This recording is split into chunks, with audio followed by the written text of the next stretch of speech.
So we discussing transmission and distribution. So transmission, we know that parameters. What are the parameters we can use for transmission?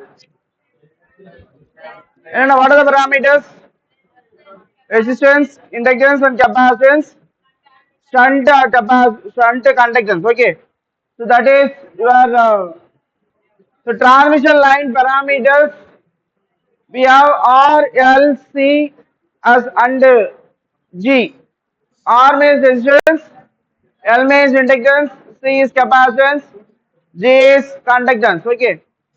So normally in transmission line, shunt capacitance வந்து பாத்தீங்கன்னா shunt capacitance will be negligible because of it is small. ஓகேவா? ஆக்சுவலா transmission line பாத்தீங்கன்னா resistance இருக்கும், inductance இருக்கும், capacitance இருக்கும். Shunt conductance வந்து பாத்தீங்கன்னா லாங் டிரான்ஸ்மிஷன் லைன்ல மட்டும்தான் அது இருக்கும், ஸ்மால் டிரான்ஸ்மிஷன் லைன்ல கன்சிடர் பண்ண மாட்டாங்க. ஓகேவா? So this is negligible. Short line generally 80 kilometers. Okay, the low voltage overhead line having length of 80 kilometers. The transmission line வந்து 80 kilometers கம்மியா இருந்ததுன்னா அது ஷார்ட் லைன் சொல்லுவாங்க. The line ranging from 80 to 240 kilometers. Note பண்ணிங்க வேணா இது hint பேர் note பண்ணிங்க. ஷார்ட் லைன் வந்து 80 kilometers கம்மியா இருந்ததுன்னா அது ஷார்ட் டிரான்ஸ்மிஷன் லைன். So இங்க வந்து 80 to 240 kilometers medium or moderately long line, moderate medium line. Okay. For this, capacitance of this line cannot be neglected. இந்த ஷார்ட் டிரான்ஸ்மிஷன் லைன்ல பாத்தீங்கன்னா கண்டக்டன்ஸ் வந்து நெக்லெக்ட் பண்ணிடுவாங்க. அதே வந்து long medium moderate long line, மாடரேட்னா மாடரேட்டா இருக்கு. ஓகேவா? அது வந்து பாத்தீங்கன்னா the line capacitance of the line cannot be neglected. It considered to the lumped at one or more points of the line. The effects of the capacitance is more at higher frequency. Leakage, conductance and leakage. Long transmission line பாத்தீங்கன்னா 240 க்கு மேல இருந்தா long transmission. மெயினா வந்து we have to transmission line classified as 3 types. Okay. ஒன்னு short transmission line, அதாவது 80 kilometres கம்மியா இருந்ததுன்னா 80 to 240 kilometers இருந்தா medium transmission moderately long transmission line சொல்லுவாங்க. அந்த 240 கிலோமீட்டர்ஸ் அபோவ் இருந்துச்சுன்னா that is long transmission line. இந்த நிறைய இந்த மூணு லைன்குள்ள தான் எந்த லைன்ல எல்லாம் வரும். இப்ப நெய்வேலியில இருந்து இங்க எவ்வளவு டிஸ்டன்ஸ்? 300 டிஸ்டன்ஸ். அப்ப என்ன டிரான்ஸ்மிஷன் லைன் வரும்? Long transmission line. 240க்கு மேல போனாலே அந்த லாங் டிரான்ஸ்மிஷன் லைன். மோஸ்ட்லி வந்து அப்படி சொல்ல மாட்டாங்க. நெய்வேலியில இருந்து பக்கத்து நியரர் டிஸ்டன்ஸ் எது பார்ப்பாங்க, அந்த டிரான்ஸ்மிஷன் லைன் மட்டும் இருக்கும். நடுவில் வந்து எந்த ஸ்டெப் அப் ஸ்டெப் டவுன் பண்ணலாம் பண்ணிக்க மாட்டாங்க. ஓகேவா? பிரைமரி டிரான்ஸ்மிஷன், செகண்டரி டிரான்ஸ்மிஷன் இருக்குல்ல, அது பிரைமரி டிரான்ஸ்மிஷன், செகண்டரி டிரான்ஸ்மிஷன் இந்த மூணு டைப்ல கிளாஸிஃபை பண்ணலாம். Medium, small, short as well as long. Okay. Intimate note பண்ணுங்க. And this is your transmission line equivalent circuit. So இது வந்து பாத்தீங்கன்னா we have a short transmission line. Short நார்மலா transmission line என்ன parameters இருக்குன்னு சொல்லிருந்தேன்? Resistance, inductance and capacitance. Short transmission lineல எடுத்தீங்கன்னா only resistance, inductance மட்டும் தான் இருக்கும். ஓகே, இதான் டிரான்ஸ்மிஷன் லைன். இதான் நம்மளுக்கு தண்ணி தெரியாது. Equivalent circuit of short transmission line. நம்ம ரெசிஸ்டன்ஸ், இண்டக்டன்ஸ் மட்டும் இருக்கும். தட் இஸ் எவ்ரி டிஸ்டன்ஸ் வந்து இதே மாதிரி இருக்கும். ஓகே, இது short transmission line, equivalent circuit, series impedance parameter only. இதுல வந்து சீரியஸ் இம்பிடன்ஸ் மட்டும் தான் இருக்கும். ஷண்ட்ல கெபாசிட்டன்ஸ் இருக்காது ஷார்ட் டிரான்ஸ்மிஷன் லைன்ல. நம்ம 4 டிரான்ஸ்மிஷன் பாராமீட்டர் பார்த்தோம்ல, resistance, inductance, capacitance and shunt conductance. இதுல வந்து பாத்தீங்கன்னா we don't have shunt conductance and capacitance for short transmission line. அது மீடியம் டிரான்ஸ்மிஷன் லைன்ல பாத்தீங்கன்னா இதுல என்ன இருக்கு? என்னென்ன parameters? Resistance, inductance and capacitance. Capacitance வந்து parallel இருக்கும். இதுல மூணுமே இருக்கு. மீடியம் டிரான்ஸ்மிஷன் லைன் எவ்வளவு distance? 80 to 240 kilometers. Okay, 80 to 240 kilometers transmission line இருந்துச்சுன்னா we go with this medium transmission line எடுத்துக்கணும். அதே வந்து 80 kilometers கம்மியா இருந்ததுன்னா we go with this. Okay, short அந்த இந்த ஈக்குவலன்ஸ் சர்க்யூட் எடுத்துக்கணும். 80 kilometers 240 kilometers இருந்துச்சுன்னா we go with this. இங்க வந்து பாத்தீங்கன்னா கண்டக்டன்ஸும் இருக்கு, நாலு பாராமீட்டர்ஸும் இருக்கு. Long transmission line, all transmission line parameters, 4 transmission line parameters எல்லாமே இது லாங் டிரான்ஸ்மிஷன் லைன்ல வரும். Inductance, resistance, capacitance and shunt conductance. நீங்களா எழுதலையாமா? நோட் பண்ணிங்க, டயக்ராம் டிரா பண்ணிங்க. 3 ஈக்குவல், இதான் equivalent circuit of various transmission line. இந்த ஈக்குவலன்ட் சர்க்யூட்ல இருக்க parameters we have to calculate. Okay, next வந்து பாத்தீங்கன்னா கால்குலேஷன் இருக்கு. ஈக்குவலன்ட் சர்க்யூட் பாராமீட்டர்ஸ் வந்து கால்குலேட் பண்ணும். So this is series impedance மட்டும் இருக்கும். இதுல series impedance plus shunt capacitance இருக்கும் மீடியம் டிரான்ஸ்மிஷன் லைன்ல. லாங் டிரான்ஸ்மிஷன் லைன்ல பாத்தீங்கன்னா all 4 parameters, resistance, inductance, capacitance as well as shunt conductance. shunt conductance வந்து இது நான் சொல்ல ரெசிஸ்டன்ஸ் சிம்பிள் தான் ஆல்ரெடி போட்டுருந்தேன். this is shunt capacitance is parallel we have shunt conductance. Okay, what's the formula for resistance? ஒரு parameter we have to calculate. first parameter என்ன? first parameter resistance. Okay, resistance formula we know that. What's the formula? Rho L by A. So we know that AC resistance of the conductor in transmission line based on the calculation of DC resistance. Actually AC resistance வந்து DC resistance தான் calculate பண்ணுவாங்க. நீங்க லேப்ல பாத்தீங்கன்னா தெரியும். லேப்ல AC machine உங்க second year தான் நீங்க என்ன மிஷின் ஸ்டூ வருதா? அதுல வந்து நீங்க DC ரெசிஸ்டன்ஸ் கால்குலேட் பண்றீங்கல்ல. ஆக்சுவலா DC ரெசிஸ்டன்ஸ் வந்து கால்குலேட் பண்றது we have formula. Okay, rho L by A. rho L by A. DC resistance following along the round cylindrical conductor. அதாவது ஒரு cylindrical conductor இருக்குன்னா the current is uniformly distributed over the cross section area and the DC resistance is, what is rho here? Rho is what? Resistivity. Rho is resistivity. L is length of the conductor. A is cross section area.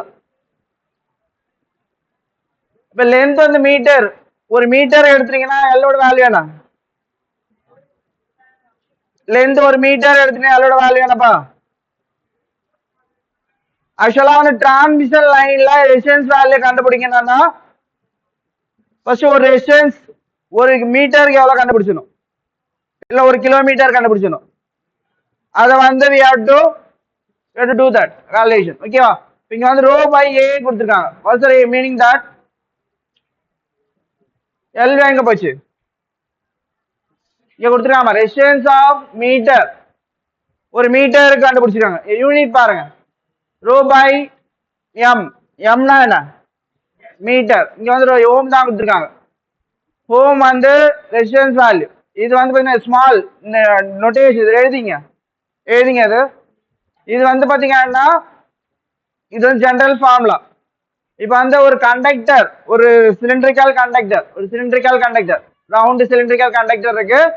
அது ஒரு யூனிஃபார்ம்லா distribute ஆகுது current across cross section. The DC resistance வந்து இந்த formula rho L by A. rho is resistivity, L is the length of the conductor, A is cross section area.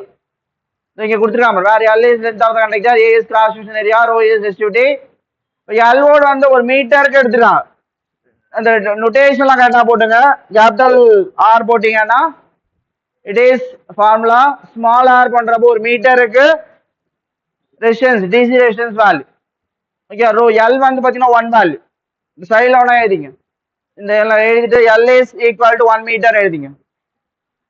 இந்த formula எழுதிட்டு L is equal to 1 metre. இந்த ஃபார்முலால unit வந்து important. ஓகேவா? Unit வந்து important, calculation வந்து unit important. Note down that also.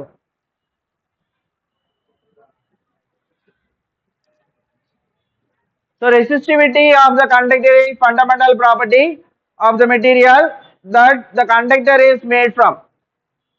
Actually resistivity வந்து பாத்தீங்கன்னா எந்த கண்டக்டர் நம்ம யூஸ் பண்றோமோ based on that it can differ. Okay. நான் காப்பர்னா ஒரு ரெசிஸ்டிவிட்டி வரும், அலுமினியம்னா ஒரு ரெசிஸ்டிவிட்டி. நம்ம மோஸ்ட்லி என்ன கண்டக்டர் யூஸ் பண்ணுவோம் டிரான்ஸ்மிஷன் லைன்ல? அலுமினியமா?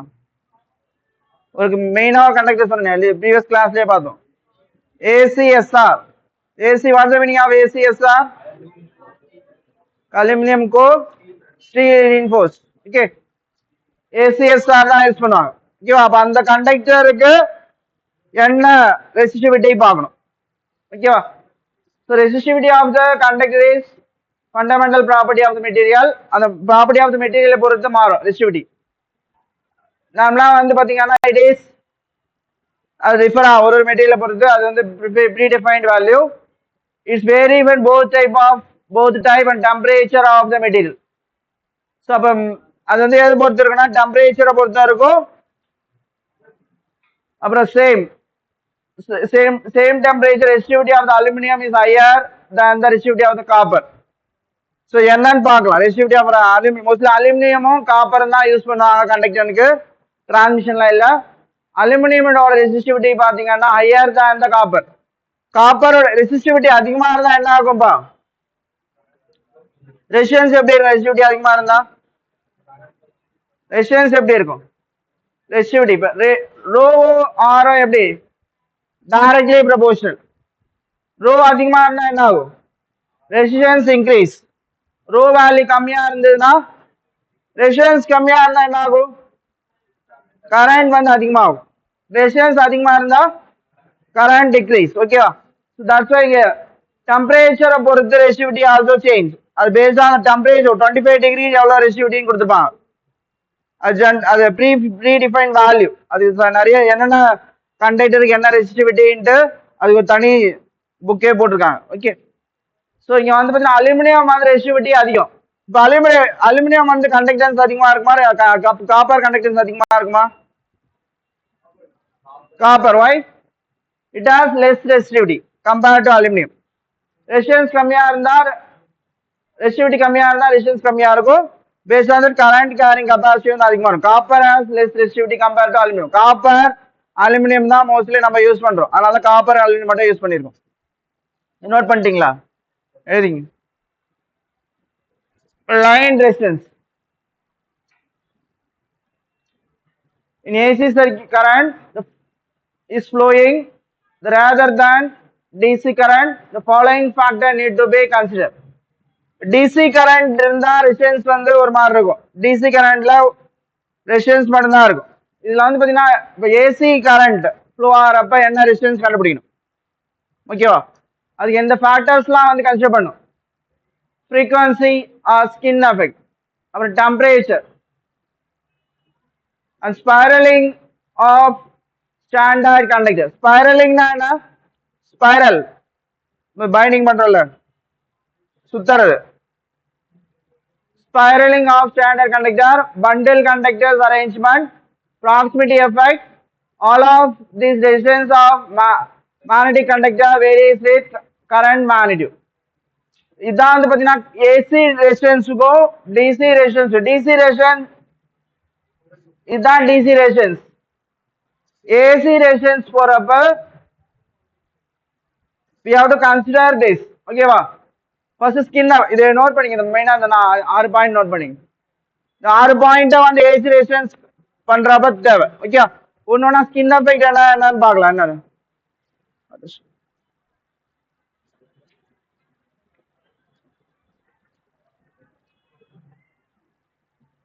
the skin effect. Anyone tell what is skin effect? Anyone know that? So no, the frequency of AC voltage produce effects on conductor resistance due to non-uniform distribution of current.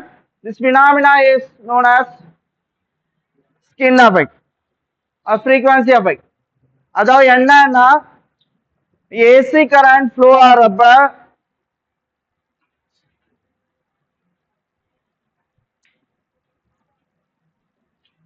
the surface கண்டக்டரோட surface எப்படி இருக்கும் shape of the conductor? Shape of the conductor எப்படி இருக்கும்? Cylindrical shape. Okay, cylindrical shape இருக்கும்.